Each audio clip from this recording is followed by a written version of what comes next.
Chatting GPT all night, we're losing control. No chatting GPT, chatting GPT. Welcome to Chatting GPT, the podcast where I get to speak to the interesting humans who are implementing AI. I'm your host, Maryrose Lyons, the founder of the AI Institute, and our guest today is James Garner. James is a man of many hats. He is the head of AI at Gleeds, which is a very large quantity surveying company based in the UK. He's a member of the RICS Responsible AI Working Group and also a fellow of RICS. And he's the co-founder of Project Flux, which is a really great podcast that you definitely should be listening to. It's all about how AI is changing project delivery and work across many industries. And himself and his co-founder Yoshi focus on construction, quantity surveying, and project management in particular. In a world full of AI hype, I find James brings a lot of clarity.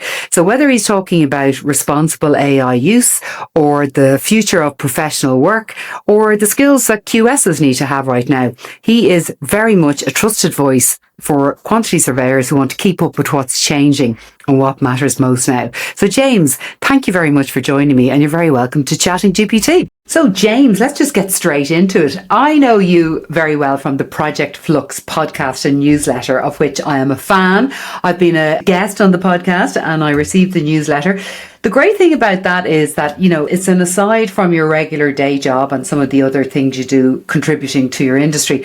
Tell me about what your take is about, from that work at Project Flux, about AEC adoption levels of AI, because you've got reality and you've got hype. Where is it actually landing?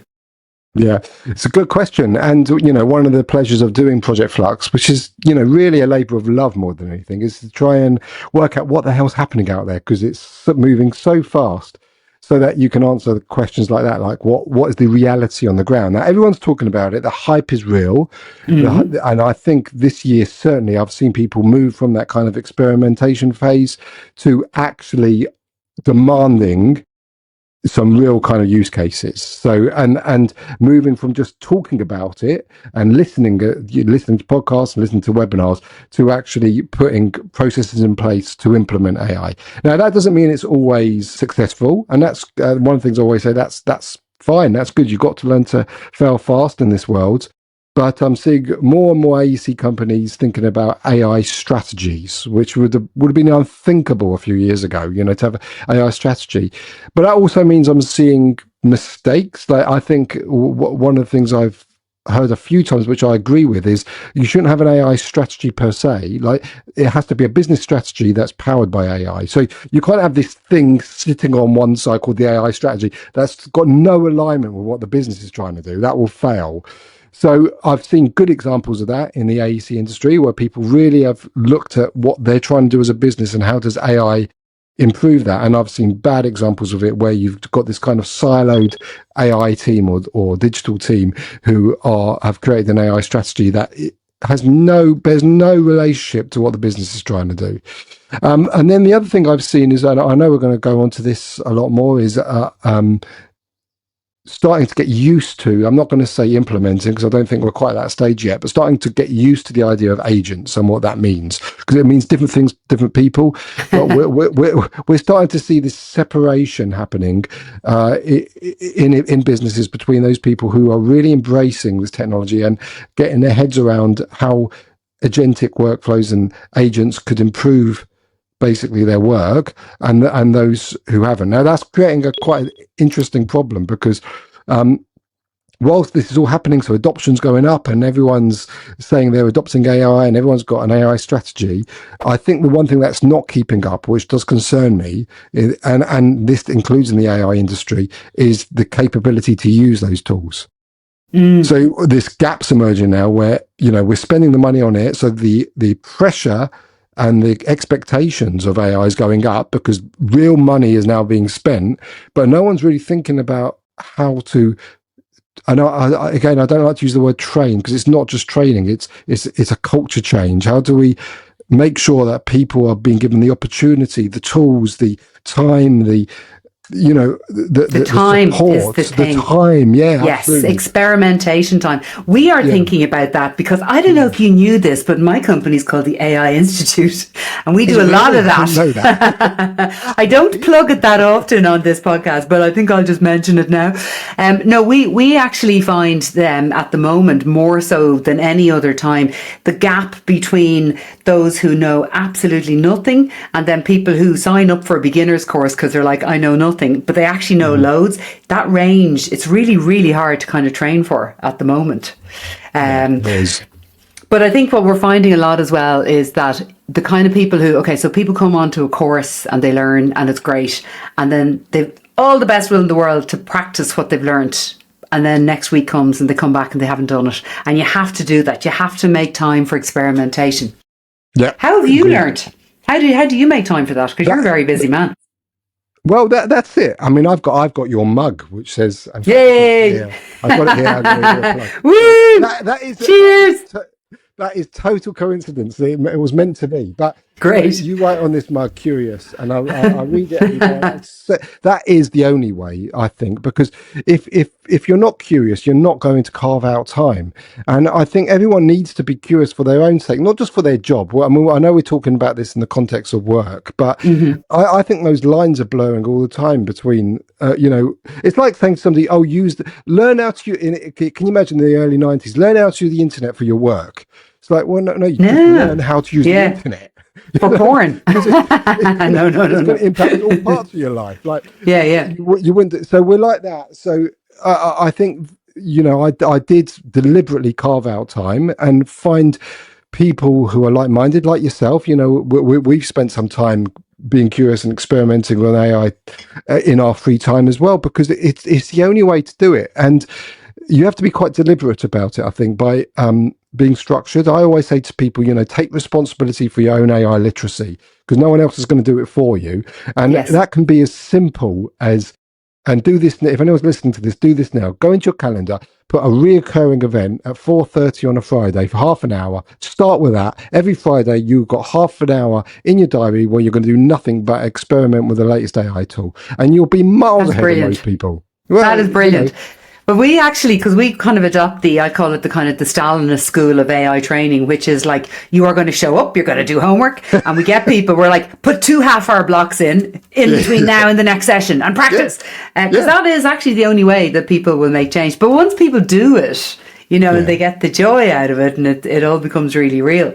And it is a joy. Great. It's such a joy, when you realize what this technology allows you to do, and the freedom it gives you, and the opportunity to be creative, and those things, those ideas that you've had since you were a kid that you can actually make happen. It is it's a real joy. I know there's lots of concern, and we're not going to get negative. I know there's lots of concerns around AI, and they're all real, and they need to be discussed. But when you're for yourself, just use it to become a better person, all those dreams that you've had. It's amazing. Or as somebody who was on our podcast, Lolly Mancy, was talking about, like, you got 2 types of person. You got the people who are like, their lives are being governed by the algorithm and AI is going to happen to them. And she said, you've also got the ones who are using AI, and I love this, like a cognitive exoskeleton. Oh, so it's like getting all your questions answered and, going out into the world with that kind of information. So in terms of, like, say, you started out in your career, like, quite a while ago, I might admit, but like as a quantity surveyor, how has that profession changed? And you're very much at the vanguard with your work with the RICS in the UK. That's the Royal Institute of Chartered Surveyors.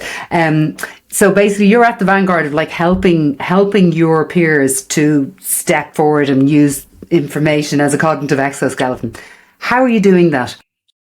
So going back to the start, how has the profession changed? Yeah, not massively. You could probably get a QS from when I started in 1998 and time travel him till now, and he'll be able to do the job just fine. With a little bit of work. I always joke you could probably get a quantity surveyor from 1890 and time travel to now, and they give them a day's training and they'll probably be okay. So I've always been passionate about technology, and even when I was at university back in the late 90s, I my dissertation was all around how the industry should change, and I did this. My dissertation was looking 10 years into the future, how will the industry change? And I look back at it recently. I actually put it into ChatGPT and asked it to mark me on how I did. Oh, that's really good. I did well. I got 9 out of 10 according to ChatGPT. Very Most good. of the predictions were right, First. in terms of where the industry went. So Wow, I've always had cool. this keen interest in where the industry should go. And having worked in it for 20 years, like as a practitioner, I'm also very aware of the challenges and the things that could be done better. And that's where, when I really got into AI, which started in about 2016, when I first was experimenting with machine learning algorithms with Imperial College, I realized the potential. Obviously, in those days, it was a far cry from where we are now. And people looked at me like I was really tinfoil hats time. I was talking absolute nonsense. But I could see then, and I read the Ray Kurzweil book, The Singularity is Near, around that time. And it made so much sense to me. And obviously, I remember being in a board meeting once and putting up that graph, the Ray Kurzweil graph of the singularity and the hockey stick. And I mean, I think there were people just giggling and laughing at the nonsense I was talking. But of course, it's all come to pass, right? Yeah, so absolutely. You move into this world now where you can see huge changes. And when you say, has the profession changed? Well, it's probably changed more in the last year than it has in the previous 20 because of AI, because people are using it. But I guess the worry is not always in the right way or not always in the safe way. So I'm very optimistic, but there's a long way to go, I think. What do you mean they're not doing it in a safe way? Is that just nonchalantly using company data on insecure AI accounts, or in other ways? Well, I think, some people are still using it as a glorified Google. So they're not getting the best results out of it.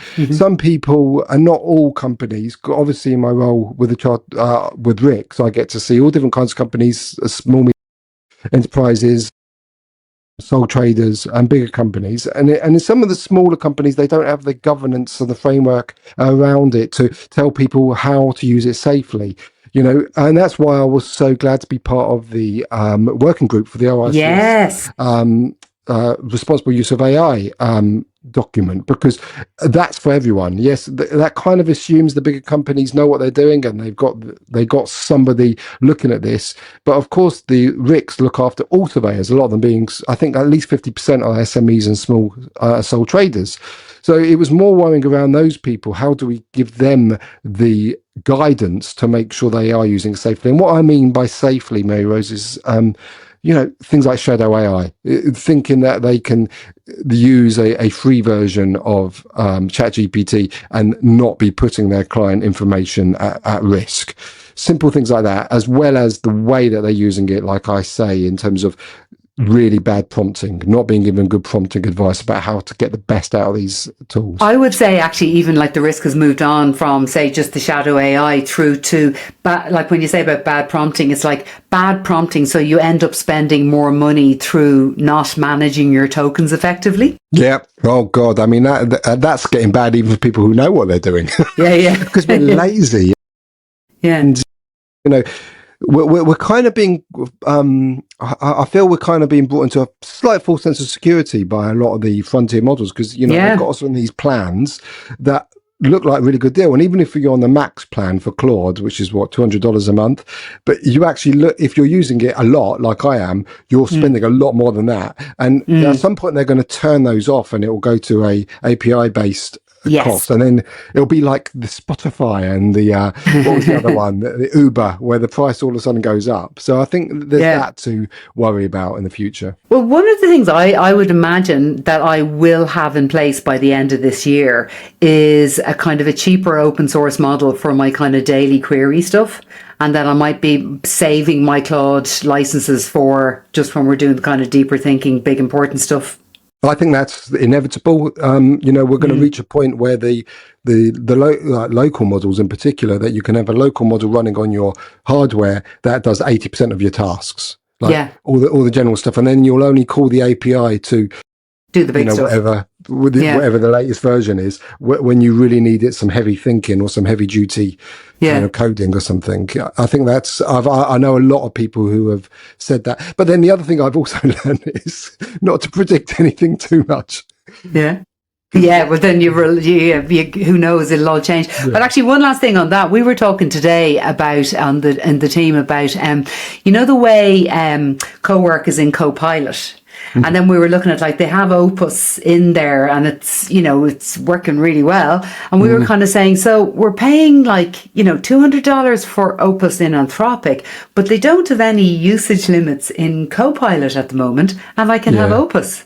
I And know. I'm not paying as much. So we were all like, let's move over there a little bit more. Well, I was telling the team to do so that. confusing.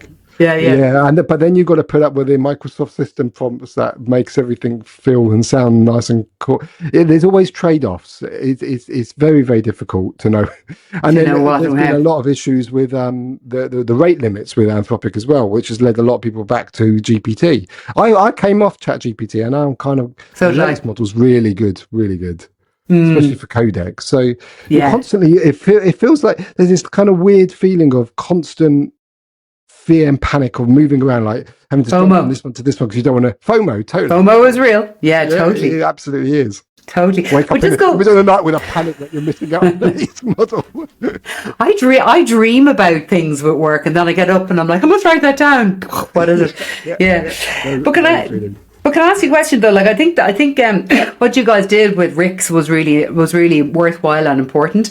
Like bringing out like some sort of a working group guideline. Can you talk about just a little bit about like kind of what the main recommendations are and how it has been received? Like has it gone down in the wild any differently to how you expected?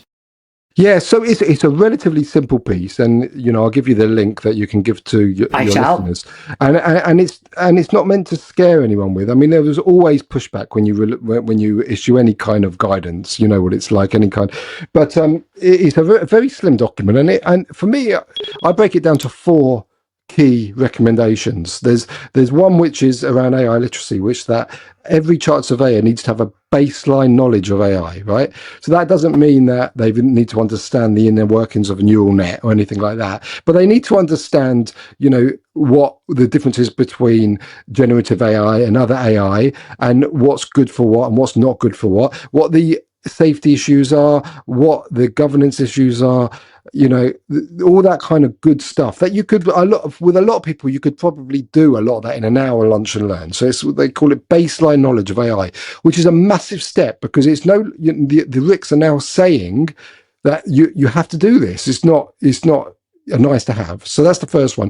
The second one is all around the governance, and a lot of that's around data and organizationally how you manage AI. So it's things like making sure you're recognizing the risks around AI on your company risk register. It's around data sovereignty. It's around understanding how data is going to, or AI is going to potentially surface issues around your data. So all that governance stuff. The third one is around the use of AI, which is like people actually physically at the coalface. How are they using it? So they use 2 really good words in the guidance that kind of sums this section up. One is transparency. Yeah. So being transparent about use of AI. It's not a dirty word, like everyone's using it. So but rather than hide it, be clear that you are using it and why you're using it. And then the other one, and I think the key word for it is explainability, which is basically what that says is, use AI, but you have to take responsibility for the output. And more importantly, you need to be able to sit in front of a client or a colleague and explain. If they ask you a question about this output that you've generated using AI, you need to be able to own it and explain it.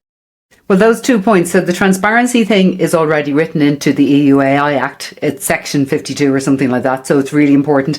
And then the explainability is not like human in the loop. It's like you have to, if you're going to use it, you have to look at everything it outputs and read it and make sure that it makes sense to you before you use it and stick it out anywhere outside of the AI. Yeah, there's a lot of kind of similarity between the EU AI Act and the RICS because they have to be in sync anyway. And there's different ways of saying it, but human in the loop is a good sort of comparison. I actually don't like the term human in the loop just because it makes it sound like we're subservient to the AI. I prefer kind of bookending, but I understand that there's these loops that go on. Yeah. But yeah, I think it's exactly for you know, the EU AI Act has taken a while to come. You know, bits of it have been in power and then other bits haven't. So I think it was good that RICS got something out there which came into force from March this year. And it's a very practical guide. And the fourth part of it, which I didn't mention, was for people developing AI tools. So it's less relevant for most people, but it's for people who are looking to develop AI tools. So in terms of the response to it, it's been very positive, actually. I think most people, for me, it's started the conversation. It's at least as an institution, we are talking about it. And even if you don't agree with everything on it, then that's fine, because I can tell you one thing for sure, it's not going to be the last version of it, because it's going to move fast. Unlike other institutions that haven't even got their head around it yet, at least we're talking about it and giving our members some guidance about what they should do. Yes, kind of a little bit like I'm thinking about, like, say, GDPR. The whole point with that was to get people thinking about, and it's been a success because, people no longer email you entire spreadsheets of people's full data, because of GDPR. So Unless it's the same kind of thing. Yeah. That's a whole other kettle of fish. But come here, another really cool guide, which, I'm amazed at how much output that one man can create. One man and his AI. One man and his AI. That's exactly it. This is the future, guys. But yourself and Yoshi from Project Flux brought out this gorgeous document there not too long ago, which I thought was really good. And it was like the eight Claude files that everybody needs to have for getting good value from Claude Code. But it was like AEC professionals flavor, and it's a beautiful document. And I'll pop a link into where people can get it actually in the show notes. But would you just want to just talk through them a little bit? Because there might be people listening who are AEC professionals, who are Claude Code users, or maybe at the start of that journey, and they maybe need a little bit of help just getting their head around the different files.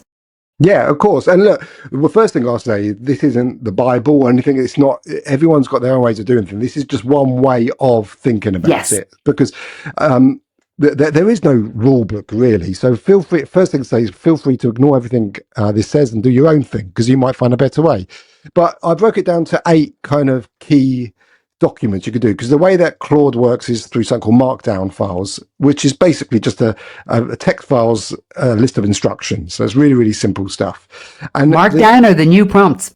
Well, they are, exactly. Yeah. And it's a very elegant, I always call it a very elegant way of I love the fact that Claude have broken it down, or Anthropic have broken it down to something that is actually so simple. Just tell it what to do in very kind of bite-sized pieces. Bite-sized pieces. So taking that, you look at AEC or project delivery professionals. I've said that there's eight files you need. One which is about me.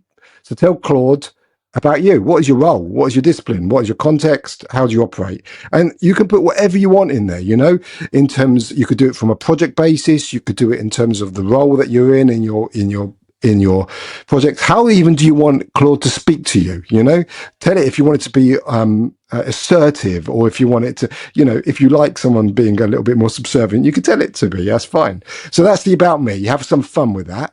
That's your professional identity. Then the second one, I call it the voice profile markdown. So this is more like your professional voice.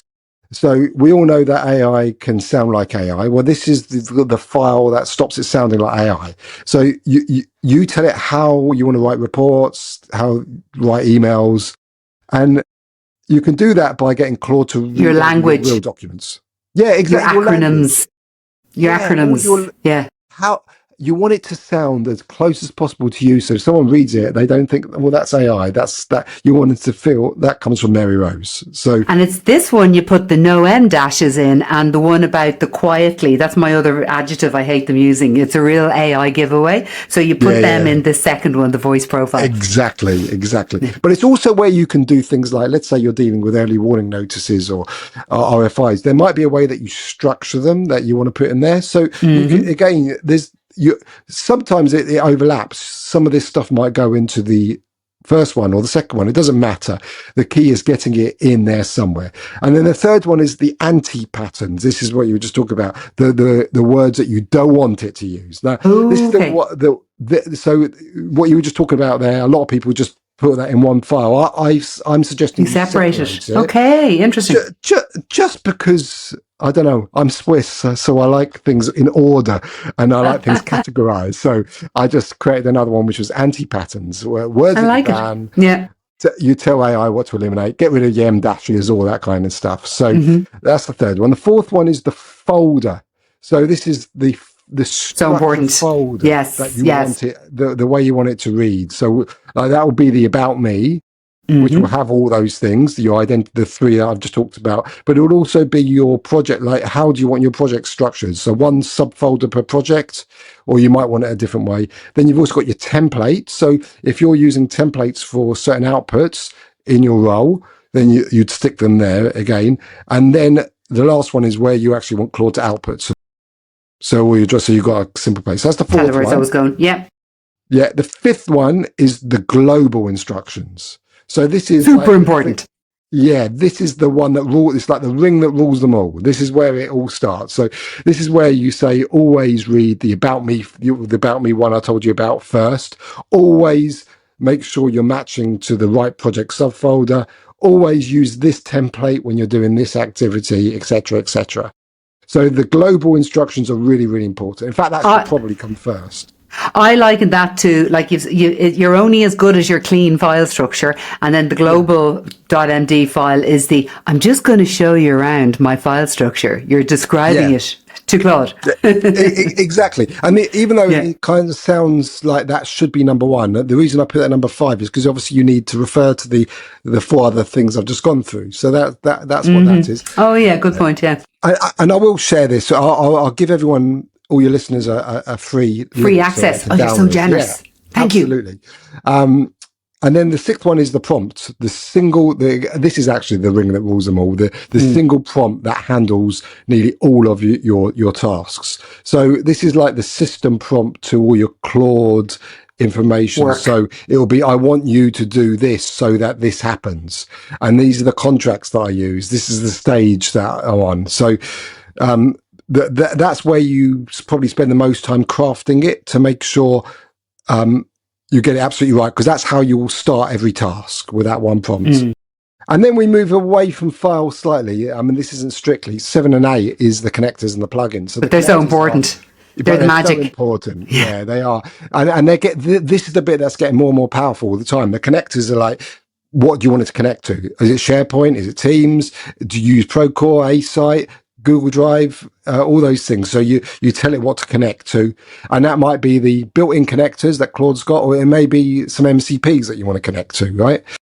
And then my favorite one is the plugins and the skills. Like plugins are just a collection of skills, but skills are the most elegant solution. Can I just say, skills are like the puppy dog. Everybody loves skills. They're the favorite part. Skills are brilliant. Because they're so relatable, right? The reason why people love them is because you can explain to a total non-tech person, go, this is just the thing that tells this thing what to do. You make a little file and you put the things on it, in it that you wanted to do, and then it saves it forever. And you talk to it like a child, and you say, this is what you're going to do, and you repeat it again, and it's that simple. So it's just brilliant. And the best thing is, Maryrose, you can create as many skills as you want, and you can use Claude to help you make the skills, and then you can have a whole bunch of skills that you put into a plugin, which is just a collection of skills, and then you put that into your Claude master file, and you are away. If you do those 8 things, you are going to be well on your way. And it's the way to go. Master. So anybody who's listening who's kind of saying, hey, I've got Claude, but I never tap on Claude Code, or I never tap on Cowork, what you got to do is you're going to download this report, it's a 2-pager, and then take a little bit of time to fill in those files, and then away you go. Brilliant. Absolutely. You're very kind. You're very kind. More than happy to share that with people, because it really helped me. So if it can help other people, then I'm very happy to. Fantastic. Well, listen, you're helping people all the time in your role as head of AI at Gleeds, in the work that you're doing with RICS, in the stuff that you're doing with Project Flux. You are the voice of AEC, and it's been a pleasure to have you on Chatting GPT, where we only talk to interesting people who are implementing AI. So you completely match our perfect guest. Oh, I'm just glad I made the cut, Maryrose, and it was a pleasure to have you on our show a few months ago. We probably need you back. I'd love to come back. Has changed. That I need you Yes. back. Indeed. Well, let's arrange that. But for everyone listening, thank you so much for listening. Project Flux is the name of James and Yoshi's podcast, and I'll put the link to that as well. You've been great, James. Thank you so much for coming on. And this has been Chatting GPT. If you like the sound of this, if you don't know us and you just saw James Garner's name and you decided to come in and have a listen, please give us a follow or share this podcast episode with somebody who needs to hear it.